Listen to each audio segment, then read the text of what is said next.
Olá, irmãos, estamos de volta aqui para o nosso terceiro vídeo. Peço para os irmãos aí se inscreverem no nosso canal e divulgarem o máximo que os irmãos puderem. O propósito nosso é fazer com que o Evangelho do Senhor seja conhecido, o nome de Deus seja engrandecido e naturalmente nós queremos também que o Senhor, por meio da palavra dele, edifique os corações dos irmãos, fortalecendo nesses dias de pandemia, né? Esses dias de crise. E sempre foi assim, Deus sempre fortaleceu, animou, encorajou o seu povo. E Deus faz isso por meio da palavra dele. Então, peço para os irmãos se inscreverem, né, e se inscrevam no nosso canal aí. E naturalmente também recomende a outras pessoas. E as mensagens que nós fomos postando aqui, os irmãos irão receber naturalmente. Então nós vamos continuar aqui a nossa meditação em Isaías 43 e terminamos falando então que, conforme o texto aí, né, diz: Tu és meu, então nós pertencemos a Deus, nós somos posse de Deus. O apóstolo Pedro faz uma exposição muito bonita lá na sua carta, na sua primeira carta, no capítulo 2, 9 e 10, né, que ele diz que vós sois raça eleita, sacerdócio real, nação santa, povo de propriedade exclusiva de Deus. Isso quer dizer que se nós somos de Deus, ninguém pode colocar as mãos em nós. Nós pertencemos a Deus. Somos posse de Deus. E colocar a mão em nós é a mesma coisa que colocar as mãos em Deus. Falei que o nome do Senhor está sobre nós e isso é muito confortante. Eu não sei como é que os irmãos se sentem, pelo menos o meu coração explode aqui de alegria de pensar em algo tão maravilhoso assim. Nós pertencemos a Deus. Nós vamos continuar em Isaías, então, pensar um pouco mais e como é que nós fortalecemos o nosso coração. Então aí no versículo 2 agora diz o seguinte: Quando passares pelas águas, eu serei contigo. Quando pelos rios, eles não te submergirão. Quando passares pelo fogo, não te queimarás, nem a chama arderá em ti. Vamos pensar um pouco aqui. Israel, quando foi liberto pelo Senhor, eles estão caminhando para a terra prometida e para o deserto. Antes de chegar na terra, eles vão para o Monte Sinai, lugar que Deus escolheu para que eles adorassem a Deus e recebessem, né, os mandamentos. Mas antes de chegar lá no Monte Sinai, o primeiro obstáculo deles é o Mar Vermelho. Então, na medida que eles vão caminhando, né, eles param diante do Mar Vermelho. Os irmãos sabem que Israel vem por trás depois para tentar matá-los. Mas é interessante que Deus diz para Moisés: estende a mão sobre o mar. Estende o cajado sobre o mar, para que o mar se abra. Então, o texto diz ali que quando isso aconteceu, quando Moisés estendeu as mãos, o que aconteceu? O mar se abriu e o povo passou em seco por meio do mar, sem que o mar causasse qualquer dano neles. Não foi diferente com relação ao Jordão. Quando o povo passa, eles vão entrando na terra prometida com Josué agora. É dito que a arca da aliança vai diante deles. E quero lembrar os irmãos que a arca da aliança simbolizava o trono do Senhor, Deus ali no meio do povo, né? Então, quando os sacerdotes colocam o pé nas margens do rio, fala que Jordão, que estava transbordando, também se abriu e o povo passou em seco. E por que isso aconteceu? O texto diz aqui, ó: quando passares pelas águas, eu serei contigo. A presença de Deus entre nós. Por que o mar obedeceu? Porque Deus, sendo o Criador dos céus e da terra, e sendo o Senhor dos mares, então o mar, ele se abriu para que Deus passasse com o seu povo. Não foi diferente com o Rio Jordão. A presença de Deus estava no meio do seu povo. Isso é importantíssimo para nós, irmãos. E Moisés, antes deles continuarem caminhando, né, ele diz assim, ó, não é porque tu estás comigo que nós somos um povo diferente dos outros, ou separado dos outros. O que está acontecendo aqui? Está acontecendo aqui que essas coisas não virão sobre Israel, não vão atingir Israel, porque Deus é um Deus presente no meio deles. Deus caminha com o seu povo. Deus não assiste o seu povo de longe, não. Deus está caminhando junto conosco, andando conosco. E isso faz parte da aliança que Deus fez com o seu povo, caminhando com o seu povo. Quando nós olhamos para a Bíblia, irmãos, sempre foi a intenção de Deus caminhar com o homem. Nós vemos no Éden, o texto lá em Gênesis 3, é dito que no virar do dia Deus veio ter com Adão. Mas aquilo ali parece que já era um costume deles, era um hábito de Deus estar junto com Adão e Eva no Éden. Deus estava caminhando com eles lá. Nós vemos depois, mais para frente, lá no capítulo 4, né, dizendo que Enoque andava com Deus, e Deus andava com Enoque. Como também é referido a Noé, que Noé andava com Deus. E nós vemos Deus andando com Abraão. Depois nós vamos ver Deus estando com José no Egito. A presença de Deus. E daí nós vemos então lá em Gênesis, em Êxodo capítulo 3, que Deus diz, eu desci para libertar o meu povo, a presença de Deus. E essa presença de Deus continua.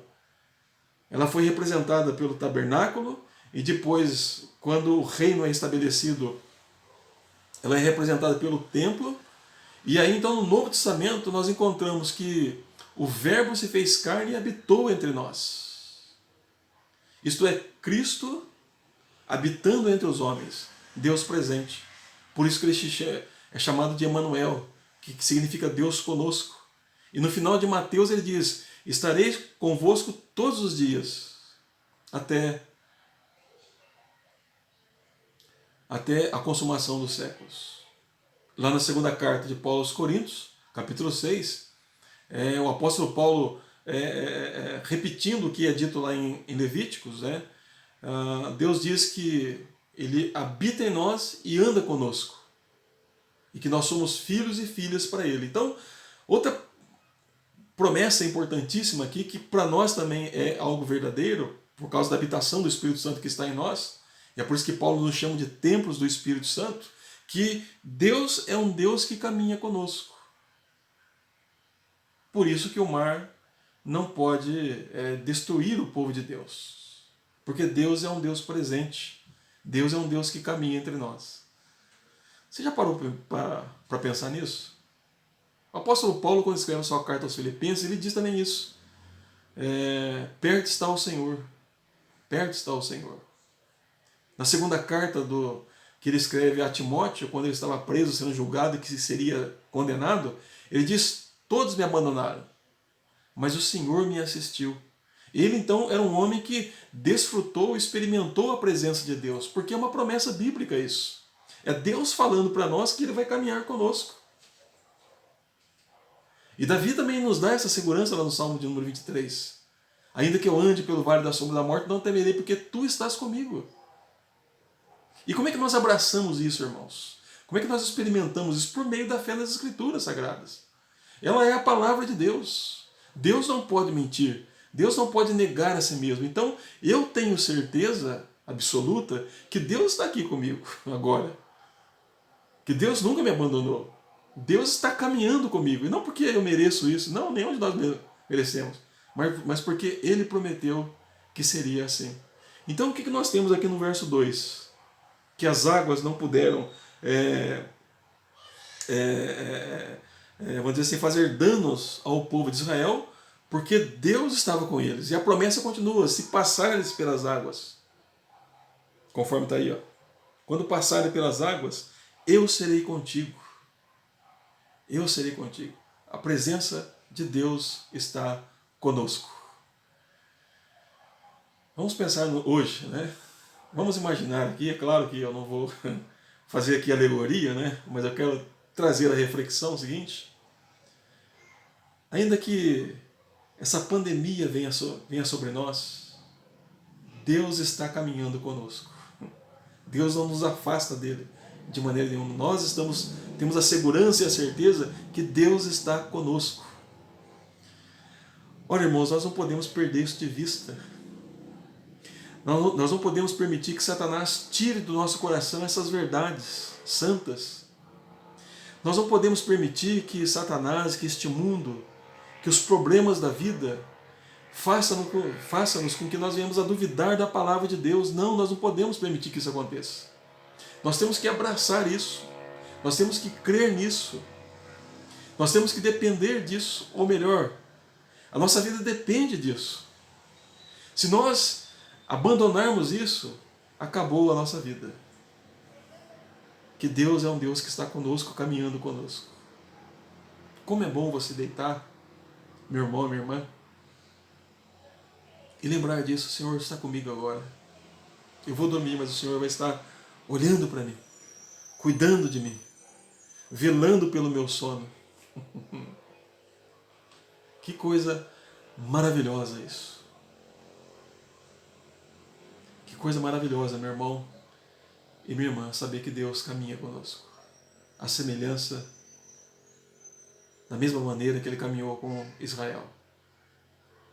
Tirando do Egito. Lá no Egito Deus estava com Israel. No deserto, ou abrindo o mar, Deus estava com Israel. No deserto Deus estava com Israel. No Monte Sinai Deus estava com Israel. Caminhando para a terra prometida, Deus estava com Israel. Entrando na terra prometida, Deus continuou com Israel. Quando Deus levou esse povo para o cativeiro, Deus continuou com eles lá em Israel, ou no meio deles. Deus estava com Israel. Deus jamais abandonou Israel, como Deus jamais nos abandonará. Ele sempre caminhará conosco. E nós temos o prazer de caminhar com Deus. Sabe por que eu acho que muitas vezes nós não percebemos isso?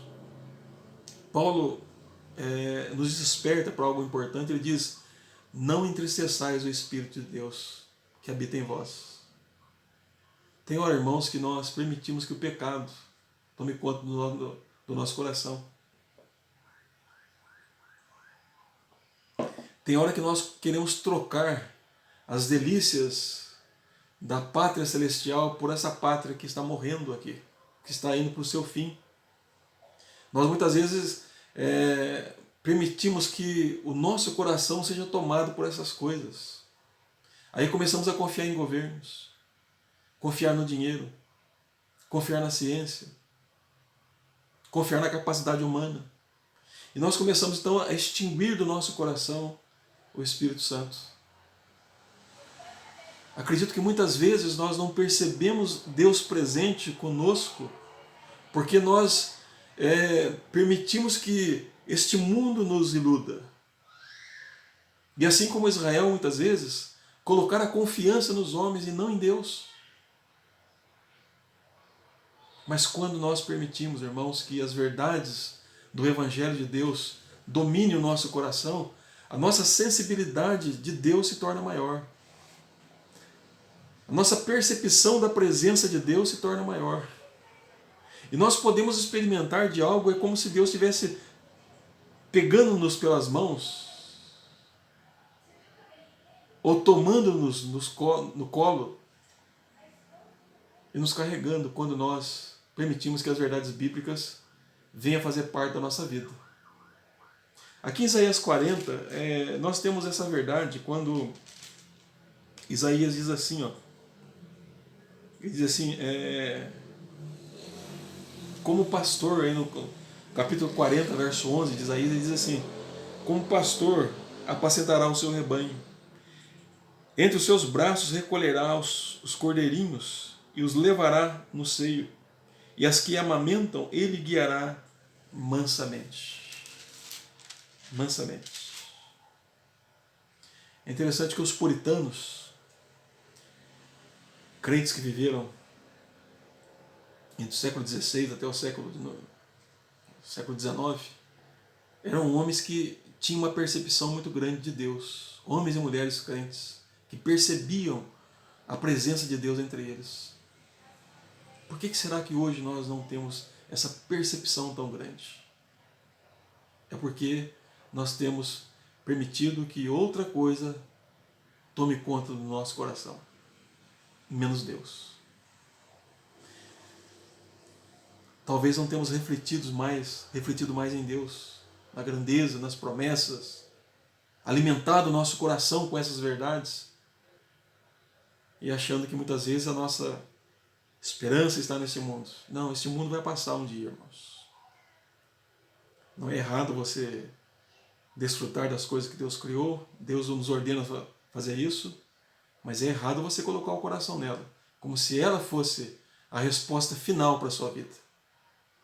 Deus é um Deus presente. Deus é um Deus presente. Eu estou convosco todos os dias. Nós podemos experimentar mais disso, se nós fortalecermos o nosso coração no Senhor. Pelos rios eles não se submergirão, quando passares pelo fogo não te queimarás, nem a chama arderá. É interessante que depois de Isaías, quando o povo está lá no exílio, lá na Babilônia, nós temos ali uns homens, né, os amigos de Daniel, que não quiseram adorar a Nabucodonosor e seus deuses. Então é dito que eles acenderam a fornalha 7 vezes mais e lançaram os amigos de Daniel dentro da fornalha. Só que há um detalhe, que quando Nabucodonosor olha lá para dentro do fogo, ele percebe que 3 pessoas foram lançadas, mas havia 4 pessoas lá. Ele diz que uma delas era semelhante ao filho dos deuses. Quem era aquele que estava com os amigos de Daniel? Deus estava presente lá com eles. Por isso que o fogo não os queimou. Por isso que as suas vestes nem foram, os seus cabelos não foram chamuscados. E nem havia cheiro de fumaça na roupa daqueles homens, porque Deus estava ali, o Senhor do fogo, o Senhor que criou o fogo, o Senhor que dá ordem ao fogo, ele não queima, porque o fogo está submisso a Deus. Então Deus estava com ele lá presente, bem lá na frente, depois de Isaías. Mas a promessa é para todo o povo verdadeiro de Deus, todo o povo crente. Mostrar que esses elementos da natureza não causarão nenhum dano neles, porque Deus está presente com eles. Com eles. É claro que isso aqui não nos dá a carta para nós tentarmos a Deus. Devemos lembrar os irmãos que não é porque Deus está comigo que eu vou pular no fogo. E o fogo não vai me queimar, não faça isso, porque você vai se arrepender. Também não quer dizer que o rio está cheio, eu vou pular no rio, não faça isso, porque você vai se afogar. Não é isso que o texto está dizendo.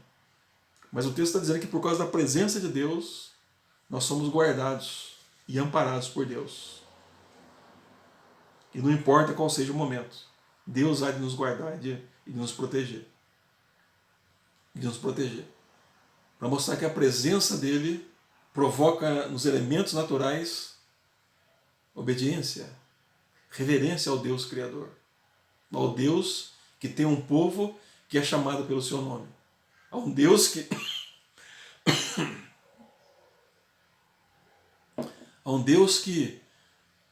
tem um povo que é dele, que pertence a ele, e até a criação reconhece isso. Até a criação reconhece isso, que esse povo pertence a Deus. E por isso que Paulo depois vai dizer que a criação geme aguardando o dia da redenção dos filhos de Deus. Se passares pelo fogo, não queimarás. Meu amado irmão, minha irmã, eu vou terminar aqui. Voltarei no outro momento para nós continuarmos essa reflexão em Isaías 43. Mas eu vou terminar aqui lendo Romanos capítulo 8. E que os irmãos durmam com essa leitura no coração, que diz assim: que diremos, pois, à vista dessas coisas? Se Deus é por nós, quem será contra nós? Aquele que não poupou o seu próprio filho, antes, por todos nós o entregou, porventura não nos dará com ele, ou não nos dará graciosamente com ele todas as coisas? Quem tentará acusação contra os eleitos de Deus? É Deus quem os justifica. Quem os condenará? É Cristo Jesus quem morreu ou antes ressuscitou, o qual está à direita de Deus, que também intercede por nós, por mim e por você. Quem nos separará do amor de Deus? Ou do amor de Cristo? Será a tribulação? Esses dias de tribulação, será isso que vai nos separar do amor de Cristo? Ou angústia? Ou perseguição? Ou fome ou nudez? Ou perigo ou espada? Como está escrito, por amor de ti somos entregues à morte todo dia. Fomos considerados como ovelhas para o matadouro. Em todas estas coisas, porém, somos mais do que vencedores por meio daquele que nos amou. Porque eu estou bem certo de que nem a morte, nem a vida, nem os anjos, nem os principados, nem as coisas do presente, nem do porvir, nem poderes, nem altura, nem qualquer, nem a profundidade, nem qualquer outra criatura poderá nos separar ou separar-nos do amor de Deus que está em Cristo Jesus, nosso Senhor. Você é de Deus e nada pode te separar de Deus, nem eu e nem você, porque Deus é um Deus que caminha com o seu povo e abençoou o seu povo em todas as coisas em Cristo Jesus.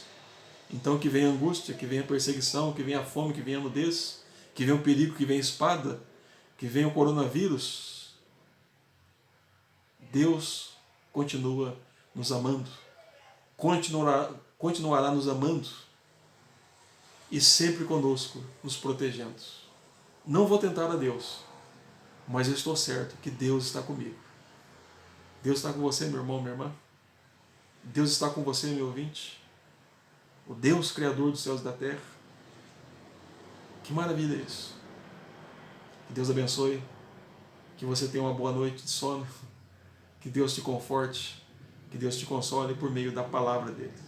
Se Deus é por nós, quem será contra nós?